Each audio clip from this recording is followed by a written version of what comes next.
മൂന്നാം വഴി വീക്കെൻഡ് ന്യൂസിലേക്ക് സ്വാഗതം. ഞാൻ നിത്യ. ഈ ആഴ്ചയിലെ പ്രധാന സഹകരണ വാർത്തകളിലേക്ക്. സഹകരണ സംഘങ്ങളിലെ ഇടപാടുകൾക്കായി ഏകീകൃത സോഫ്റ്റ്വെയർ ഏർപ്പെടുത്താനുള്ള നടപടികൾ അടുത്ത മാസം ആരംഭിക്കുമെന്ന് സഹകരണ മന്ത്രി വി.എൻ. വാസവൻ അറിയിച്ചു. 10 ലക്ഷത്തിന് മുകളിലുള്ള വായ്പയുടെ ജാമ്യവസ്തു വാല്യുവേഷന് 5-അംഗ സംഘത്തെ നിയോഗിക്കുമെന്നും മന്ത്രി പറഞ്ഞു. 102-ാം അന്താരാഷ്ട്ര സഹകരണ ദിനത്തിന്റെ സംസ്ഥാനതല ഉദ്ഘാടനം കോട്ടയം മാമൻ മാപ്പിള ഹാളിൽ നിർവഹിക്കുമ്പോഴാണ് മന്ത്രി ഇങ്ങനെ പറഞ്ഞത്. ഏകീകൃത സോഫ്റ്റ്വെയർ സർക്കാരിന്റെ ചെലവിലായിരിക്കും നടപ്പാക്കുക. ടാറ്റ കൺസൾട്ടൻസി സർവീസുമായാണ് കരാറിൽ ഏർപ്പെടുന്നത്. സഹകരണ സംഘം രജിസ്ട്രാറുടെ നേതൃത്വത്തിലുള്ള സമിതിക്കാണ് പൂർണ്ണ ചുമതല. സഹകരണ സംഘങ്ങളിൽ നിലവിലുള്ള സോഫ്റ്റ്വെയർ നിലനിർത്തിക്കൊണ്ടാവും ഏകീകൃത സോഫ്റ്റ്വെയറിന്റെ പ്രവർത്തനമെന്നും മന്ത്രി പറഞ്ഞു. മികച്ച സഹകാരിക്കുള്ള റോബർട്ടോവൻ പുരസ്കാരം സംസ്ഥാന സഹകരണ യൂണിയൻ ചെയർമാനും പ്രമുഖ സഹകാരിയുമായ കോലിക്കോട് കൃഷ്ണൻ നായർക്കും മാതൃകാപരമായ പ്രവർത്തനങ്ങൾ നടത്തിയതിന് സഹകരണ മന്ത്രിയുടെ കോബ്ഡി പുരസ്കാരം ഊരാളുങ്കൽ ലേബർ കോൺട്രാക്ട് സൊസൈറ്റിക്കും മന്ത്രി സമ്മാനിച്ചു. കേരളത്തിലെ സഹകരണ മേഖലയെ രാജ്യത്തെ ഏറ്റവും മികച്ച സഹകരണ പ്രസ്ഥാനമാക്കി മാറ്റുന്നതിനായി കഴിഞ്ഞ 60 വർഷം സജീവ സാന്നിധ്യമായി പ്രവർത്തിച്ചു വരുന്നതിനുള്ള അംഗീകാരമായിട്ടാണ് കൃഷ്ണൻ നായർക്ക് പുരസ്കാരം. 1 ലക്ഷം രൂപയും ഫലകവും അടങ്ങുന്നതാണ് പുരസ്കാരം. അന്താരാഷ്ട്ര സഹകരണ ദിനത്തിന്റെ ഭാഗമായി സഹകരണ വകുപ്പ് സഹകരണ സംഘങ്ങൾക്ക് നൽകുന്ന സംസ്ഥാനതല പുരസ്കാരവും കോട്ടയം ജില്ലയിലെ മികച്ച സഹകരണ സംഘങ്ങൾക്കുള്ള പുരസ്കാരവും മന്ത്രി ചടങ്ങിൽ സമ്മാനിച്ചു. സംസ്ഥാന തലത്തിൽ 10 വിഭാഗങ്ങളിലായി 30 സംഘങ്ങളാണ് അവാർഡ് നേടിയത്. പ്രവർത്തനത്തിൽ 100 വർഷം പിന്നിട്ട കോട്ടയം ജില്ലയിലെ 16 സഹകരണ സ്ഥാപനങ്ങളെയും മന്ത്രി ചടങ്ങിൽ ആദരിച്ചു. Advocate K Francis George MP അധ്യക്ഷത വഹിച്ചു. 1-ാം സ്ഥാനത്തെത്തിയ സംഘങ്ങൾക്കും വ്യക്തിഗത അവാർഡുകൾക്കും 1 ലക്ഷം രൂപയാണ് സമ്മാനത്തുക. 2-ാം സ്ഥാനക്കാർക്ക് 50,000 രൂപയും 3-ാം സ്ഥാനക്കാർക്ക് 25,000 രൂപയുമാണ് അവാർഡ്. സഹകരണ രജിസ്ട്രാർ TV സുഭാഷ് പതാക ഉയർത്തിയതോടെയാണ് ദിനാഘോഷത്തിന് തുടക്കമായത്. സെമിനാറിൽ കോട്ടയം ഗ്രാമ കാർഷിക വികസന bank president advocate G Gopakumar അധ്യക്ഷനായി. സമഗ്ര സഹകരണ നിയമ ഭേദഗതി എന്ന വിഷയത്തിൽ retired joint registrar advocate B അബ്ദുള്ളയും സഹകരണ വായ്പാ മേഖല നേരിടുന്ന വെല്ലുവിളികൾ എന്ന വിഷയത്തിൽ ACSTI മുൻ ഡയറക്ടർ BP പിള്ളയും വിഷയം അവതരിപ്പിച്ചു. അന്താരാഷ്ട്ര സഹകരണ ദിനത്തിന്റെ ഭാഗമായി പുറത്തിറക്കിയ സഹകരണ സ്റ്റാമ്പ് സംസ്ഥാന സഹകരണ union chairman Kolikkode N. Krishnan Nair പ്രകാശനം ചെയ്തു. അന്താരാഷ്ട്ര സഹകരണ സഖ്യം രൂപകൽപ്പന ചെയ്ത തീം ഉൾപ്പെടുത്തിയാണ് സ്റ്റാമ്പ് തയ്യാറാക്കിയത്. സഹകരണ ദിനത്തിന്റെ സന്ദേശം ജനങ്ങളിൽ എത്തിക്കാനും സഹകാരികളുടെ മുന്നോട്ടുള്ള യാത്രയ്ക്ക് ഊർജം പകരാനുമാണ് സംസ്ഥാന സഹകരണ യൂണിയൻ സ്റ്റാമ്പ് പുറത്തിറക്കിയത്. രാജ്യത്തെ ഓരോ ജില്ലയിലും ഒരു ജില്ലാ സഹകരണ ബാങ്കും ഒരു ക്ഷീരോത്പാദക യൂണിയനും സ്ഥാപിക്കുമെന്ന് സഹകരണ മന്ത്രി അമിത് ഷാ പറഞ്ഞു. സഹകരണ സ്ഥാപനങ്ങളില്ലാത്ത 2 ലക്ഷം ഗ്രാമപഞ്ചായത്തുകളിൽ 5 കൊല്ലത്തിനകം വിവിധോദ്ദേശ പ്രാഥമിക കാർഷിക സഹകരണ സംഘങ്ങൾ സ്ഥാപിക്കും. ഗുജറാത്തിലെ ഗാന്ധിനഗറിൽ അന്താരാഷ്ട്ര സഹകരണ ദിന പ്രഭാഷണത്തിലാണ് ഷാ ഇക്കാര്യങ്ങൾ അറിയിച്ചത്. സഹകരണ സ്ഥാപനങ്ങൾ തമ്മിലുള്ള സഹകരണം വർദ്ധിപ്പിക്കണമെന്നും അദ്ദേഹം നിർദ്ദേശിച്ചു. ദേശീയ സഹകരണ നയം ഉടൻ വരും. 1100 പുതിയ കർഷക ഉൽപാദക സംഘടനകൾ രൂപീകരിച്ചു. 1 ലക്ഷം പാക്സുകൾ പുതിയ നിയമാവലി അംഗീകരിച്ചു. 2000 കോടി രൂപയുടെ ബോണ്ടുകൾ വഴി ദേശീയ സഹകരണ വികസന കോർപ്പറേഷന് സഹകരണ സ്ഥാപനങ്ങൾക്കായി കൂടുതൽ ക്ഷേമ പ്രവർത്തനങ്ങൾ നടത്താൻ കഴിയും. പാക്സുകളെ ജില്ലാ സംസ്ഥാന സഹകരണ ബാങ്കുകളിൽ അക്കൗണ്ട് തുറക്കാൻ നബാർഡും സംസ്ഥാന സഹകരണ ബാങ്കുകളും സഹായിക്കണം. രാജ്യത്ത് കാർഷിക വായ്പയുടെ 20% സഹകരണ മേഖലയുടെ സംഭാവനയാണ്, അമിത് ഷാ പറഞ്ഞു. അവകാശികളില്ലാതെ സംസ്ഥാനത്തെ ട്രഷറികളിൽ കിടക്കുന്ന പണം റവന്യൂ അക്കൗണ്ടിലേക്ക് മാറ്റാൻ കേരള സർക്കാർ നടപടി തുടങ്ങി.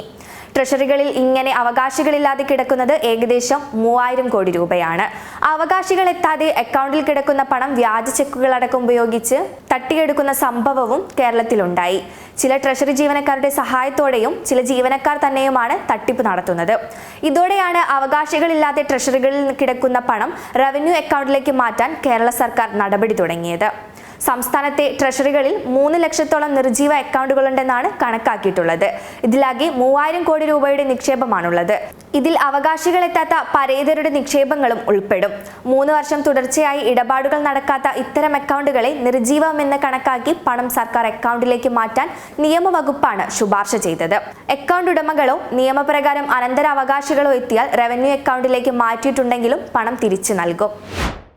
9 ബാങ്കിതര ധനകാര്യ സ്ഥാപനങ്ങളുടെ രജിസ്ട്രേഷൻ റിസർവ് ബാങ്ക് റദ്ദാക്കി. ഇവ രജിസ്ട്രേഷൻ സർട്ടിഫിക്കറ്റുകൾ റിസർവ് ബാങ്കിനെ തിരിച്ചേൽപ്പിച്ചതിനെ തുടർന്നാണിത്. ബിസിനസ്സിൽ നിന്ന് പിൻവാങ്ങിയതും രജിസ്റ്റർ ചെയ്യാത്ത കോർ നിക്ഷേപ കമ്പനികളായി മാറാനുള്ള മാനദണ്ഡങ്ങൾ പൂർത്തീകരിച്ചതും ലയനം പോലുള്ള കാരണങ്ങളുമാണ് സർട്ടിഫിക്കറ്റ് തിരിച്ചുകൊടുക്കാൻ കാരണം. വിക്ഫിൻ ഹോൾഡിംഗ്സ്, സ്ട്രിപ്പ് കൊമോഡിൽ, അല്ലിയും ഫിനാൻസ്, എറ്റർനൈറ്റ് ഫിൻഫസ്റ്റ്, ഫിനോ ഫിനാൻസ് എന്നിവ ബാങ്കിതര ധനകാര്യ സ്ഥാപന ബിസിനസ്സിൽ നിന്ന് മാറിയതുകൊണ്ടാണ് ലൈസൻസ് തിരിച്ചുകൊടുത്തത്. രജിസ്റ്റർ ചെയ്യേണ്ടതില്ലാത്ത CICകളായി പ്രവർത്തിക്കാനുള്ള മാനദണ്ഡങ്ങൾ പാലിച്ചാണ് 3 കമ്പനികൾ NBFC ലൈസൻസ് തിരികെ സമർപ്പിച്ചത്. അല്ലഗ്രോ holdings, double trees impex and investment, ഹെം ഫിനാൻഷ്യൽ സർവീസസ് എന്നിവയാണ് CICകളായി പ്രവർത്തിക്കുന്നത്. ലയനം മൂലം ഉജ്ജീവൻ ഫിനാൻഷ്യൽ സർവീസസ് ലിമിറ്റഡ് നിയമപരമായി നിലവിലില്ലാത്തതായതാണ് അതിന്റെ രജിസ്ട്രേഷൻ തിരികെ സമർപ്പിക്കാൻ കാരണം. ഇന്ത്യയിലെ ആരോഗ്യ മേഖലയിൽ നിക്ഷേപത്തിന് വൻകിട വിദേശ കമ്പനികൾ കൂട്ടത്തോടെ എത്തുന്നതിൽ ആശങ്കയുയരുന്നു. കേരളത്തിലും ഇതിന്റെ അലയൊലികൾ ഉണ്ടായി തുടങ്ങി.